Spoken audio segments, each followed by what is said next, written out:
Zia-Uddin, does it really harm to talk about it in terms of an addiction if it helps us to understand kind of inappropriate behaviour? Well, I think you could think of it this way. Could you use a story or a model to help people change their behavior or improve their health? And you probably could. And then the next question is, does it matter if that story or model is true? Right?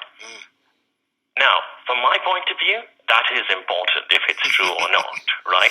Because it's only science if it's actually true.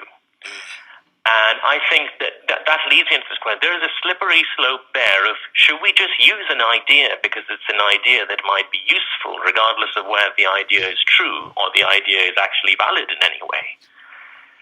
And actually all this stuff about sugar causing a reaction in the brain, that isn't actually backed up, right? Sugar will cause dopamine release in the brain because that's what the brain system evolved to do.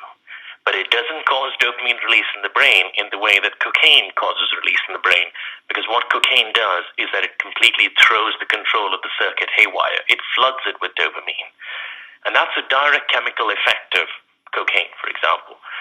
So all this data that seems to tell the story that sugar is like a drug actually is very, very sparse and comes under very specific experimental conditions. But what you can do is certainly weave a story around it to say that sugar is addictive or can be addictive.